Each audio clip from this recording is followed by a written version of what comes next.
Sir नमस्कार। आज आपण एक स्पेशल व्हिडिओ बनवत आहोत विनायक हॉस्पिटल या ठिकाणी। आमचे रूटीन व्हिडिओ भरपूर असतात, परंतु बऱ्याच लोकांना मणक्याच्या आजाराबद्दल ज्ञान नसतं किंवा माहिती त्याचं ते क्षेत्र नसतं। ऑपरेशन कुठे करावं, कधी करावं याच्याबद्दल कल्पना नसते।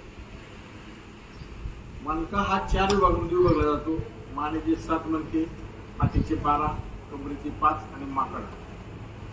कमरेचा जो त्रास होतो मणक्याचा, गादी बाहेर येणे, तो कशामुळे होतो? गाडी जास्त चालवणे, जड काय उचलणे, एखाद्याचा अपघात होणे किंवा गाडी बसमध्ये जरी चाललाय झटका बसला तरी गादी बाहेर येऊ शकते। अनेक कारण असतात, परंतु जर उपचार वेळेत झाले, निदान व्यवस्थित झालं तर पेशंट पूर्ववत होतो। परंतु जर त्यांना निदान व्यवस्थित झालं नाही, डॉक्टर चांगले मिळाले नाही, तरी पण पेशंट फसतो आणि उपचाराला प्रॉब्लेम येतो। आता आपल्याबरोबर 3 पेशंट आहेत, तिन्ही वेगवेगळ्या वयोगटाचे। हे पहिले जॉब करत होते, 2013ला ऍक्सिडेंट झाला, त्यांना इंजुरी झाली, त्यांचं मानेच्या मणक्याचं आणि कमरेच्या मणक्याचं एकत्र ऑपरेशन केलं। हे साहेब सांगली मिरजवरून आले, त्यांच्या मानेच्या मणक्याची गादी करत होती।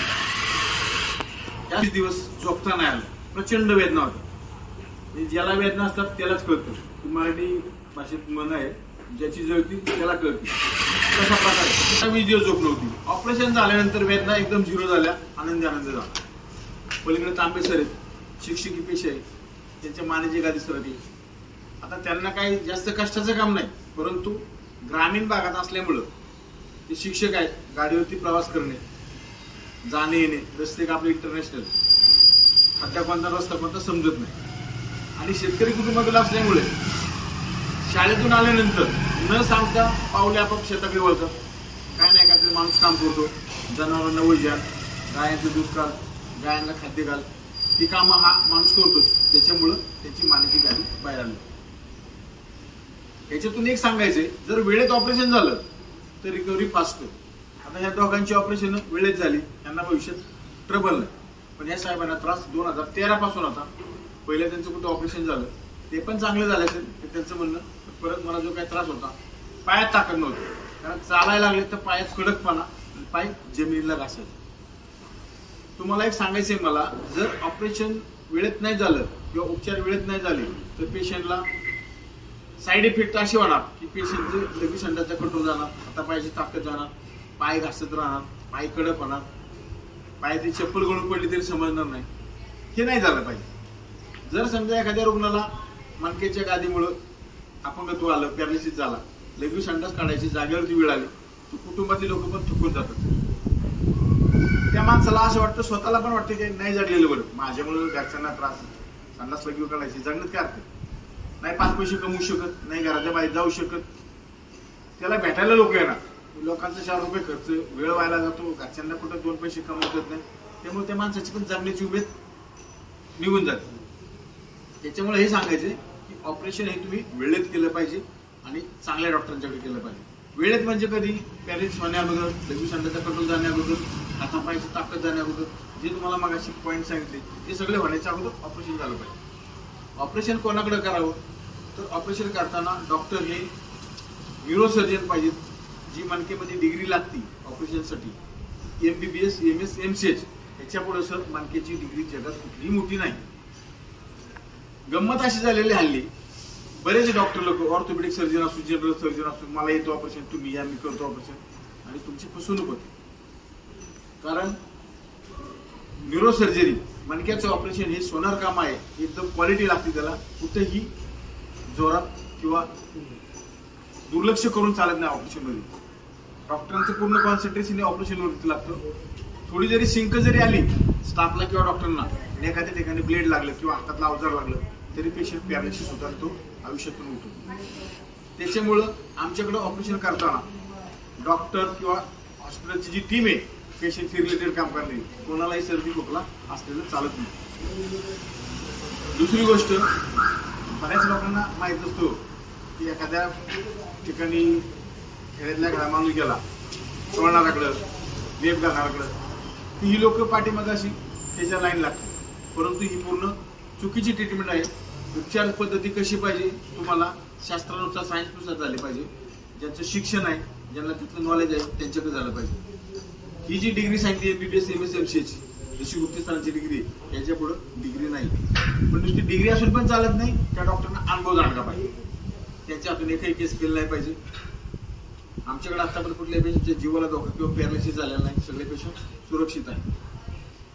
म्हणजे हॉस्पिटलचं नाव पण विनायक आहे. विनायकाच्या कृपेनं सगळं काम व्यवस्थित चालू. विनायक हॉस्पिटल अशा ठिकाणी बसलेलं आहे, मॅडम कॅमेरा दाखवा, निसर्गाच्या सानिध्यात, डोंगर कड्या कपाऱ्या, हिरवळ, झाडी, शेती अशा ठिकाणी विनायक हॉस्पिटल बसलेलं आहे. इथं हवा शुद्ध आहे, सूर्यप्रकाश मजबूत आहे.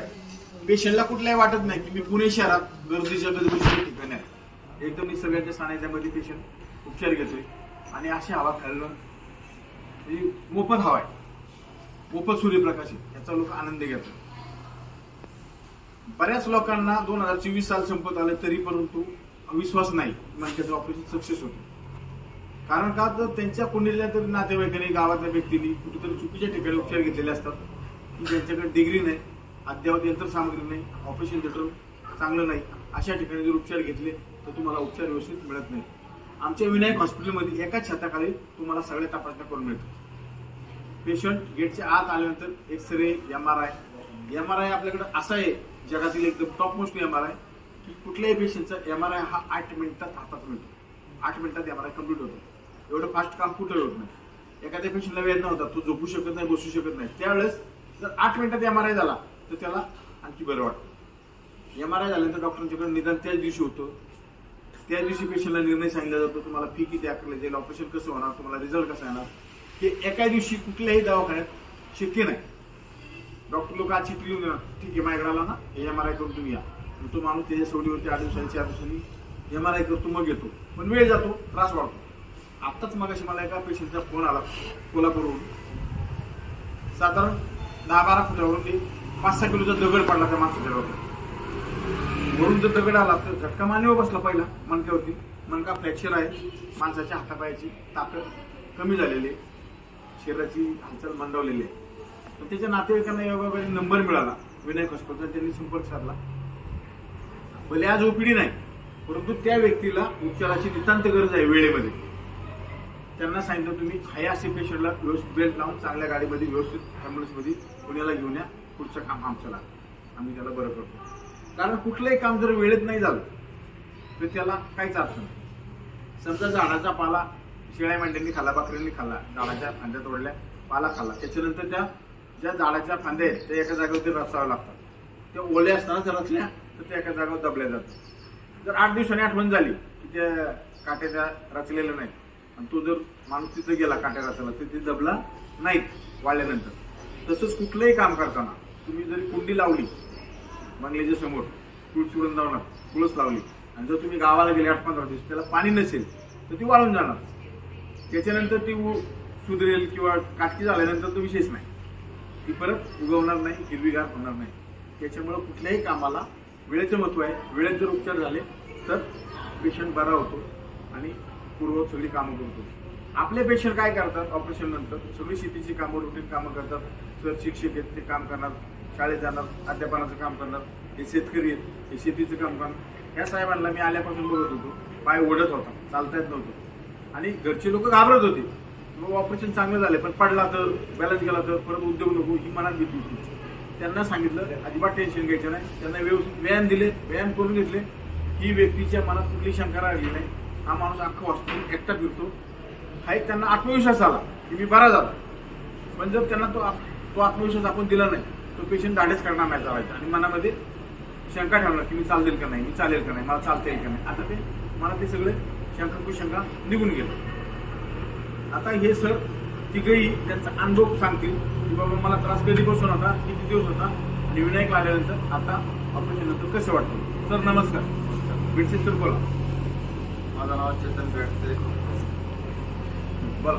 माझं नाव चेतन बेडसे, वय 38, जिल्हा नाशिकहून आलेलो आहे. विनायक हॉस्पिटलमध्ये येण्यापूर्वी मला महिन्यापूर्वी ते ताण पडल्यासारखं वाटायचं नाही. अतिशय म्हणजे असं टोचल्यासारखं वाटायचं दोघी बाजूनी आणि पाय एकसारखा ओढला जायचा इकडून मांडी फ्रेम आणि पाय पण घसरत असं चप्पल बी काही वेळेस निघून जायची आणि असं स्टेबल नाही राहायचं. मी असं इकडे तिकडे फिरायचं. जेव्हा सर्जरी झाली माझी त्यानंतर 2-3 दिवस मला अनुभव आला, थोडासा अनस्टेबल होतो मी. पण सरांनी जसं बहिणींना मला सोडायला लावलं त्यानंतर मी चांगल्या प्रकारे स्टेबल होऊन चालू शकलो. आणि आता पोटातली ताण कमी आहे बऱ्यापैकी आणि पायात पण थोडीशी ताकद येत आहे. फिट आहे. सांगायचं तात्पर्य असं, ते जे सांगतात पोटाची स्नायू कडक झाली होती, ताण पडत होता, पाय कडक झाला होता, जी नस दबली गेली होती वरती, खाली सापलाच नव्हता. त्याच्यामुळं जर समजा तुम्ही मोटर चालू केली, शेतामध्ये सगळीकडे पाणी सोडले, पण जो सखल भाग आहे तिथे सगळीकडे पाणी समान पोहोचणार आणि ते पीक चांगले येणार. पण जे उंचीवरती पेरलेले पीक तिथपर्यंत जर पाणी पोहोचलं तर त्याची उंची कमी राहणार. तसाच प्रकारे जर समजा नसेचा दाब निघालाय, ब्लड सर्क्युलेशन वाढले, ताकद वाढली, आता घरच्यांचं काम एकच, व्यायाम घेणे आणि आहार व्यवस्थित देणे, मेडिसिनची काय असेल ती वेळेवरती देणे. पेशंट 100% सुधारणार. तर पहिल्यापेक्षा तुम्हाला सुधारणा कशी वाटते? सुधारणा बरी 80%. जी काय मनात शंका होती, मी चालेल का नाही, मी पडेल, माझा बॅलन्स जातोय, तो पूर्ण बरा झाला? पूर्ण बरा झाला. आता एकटे चालताय? आनंद वाटतोय? आनंद वाटतो. सर नमस्कार, बोला. जोरात सांगा, जोरात. मला डावा खूप दुखत होता. 21-25 दिवस मला झोपा येत नव्हतं. मला इथला पत्ता आमच्या मामाच्या मुलग्याने दिला. ते आल्यावर सर्जरी आल्यावर एकदम दुखायचं बंद झालेलं आहे. नंबर दवाखाना आहे, डॉक्टर म्हणजे देवच आहे, काय शंका नाही. तुमच्या सांगली मिरज भागातले किती पेशंट झाले काय अंदाज आहे का तुम्हाला? एक 70 पेशंट झाले. खूप झालेले आहेत. मला एवढी माहिती कारण सांगली जिल्ह्यामध्ये आटपाडी वगैरे जी गाव आहेत ना, विटा, खानापूर, आटपाडी, बाळ्याची वाडी, एकाच गावातील कमीत कमी 50 पेशंट झाले. एकाच गावातील कष्टकरी गाव आहे.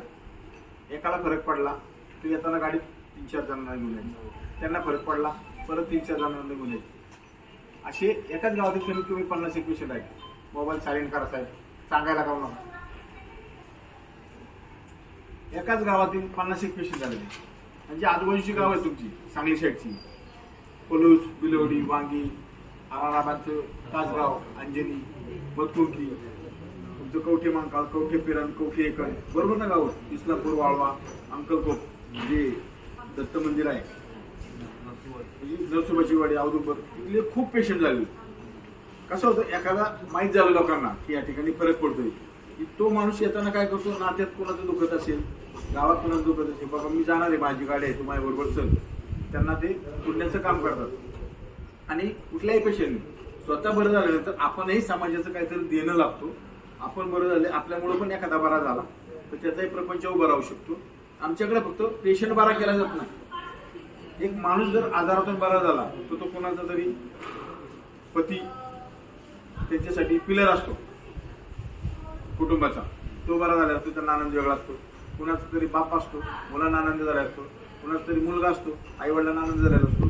त्याच्यामुळं पूर्ण कुटुंब आनंदित होतो. एक पेशंट बरा झाला होता, त्याच्यामुळं पेशंट बरा झाल्यानंतर आम्हाला एवढा आनंद होतो की तो आम्ही पैशात नाही म्हणू शकतो. विनायक हॉस्पिटलमधील स्टाफ हा कधीही कचऱ्याच्या काठावर काम करत नाही. जसा पेशंटला रिझल्ट मिळेल तेवढा त्यांना आनंद जास्त होतो. एक वेळ जेवण वेळेत नाही मिळालं चालेल, पण आमच्या पेशंटला आज फरक पडला, पेशंट वेदनामुक्त झाला, याच्यासारखा आनंद आम्हाला कशातच मोजता येतो. तुम्ही आता आनंदात खुश. तांबे सर नमस्कार. तांबे सर प्रायमरी टीचर आहेत, शिरूर तालुक्यातून आलेत आणि अगोदर त्यांच्या मित्रांची शिक्षक लोकांची ऑपरेशन झाली आणि सरांनी मला एक नाव सांगितलं होतं, पांडुरंग नाणेकर. किमान 14 ते 15 वर्ष त्यांच्या ऑपरेशनला झाले. 2011 म्हणजे जवळजवळ 14 वर्ष झाले ऑपरेशन. आणि ते सगळी कामं करतात, शेतातील कामं, शिक्षणाची कामं, शिकवायची कामं शाळेमध्ये, आणि त्यांच्या बाकीच्या पण फ्रेंड सर्कलची बऱ्याच लोकांची ऑपरेशन झाली. सर बोलतो, बोला. नमस्कार. दत्तात्रय दामले. मी दत्तात्रय दामले, वय 49 वर्ष.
बघा ना.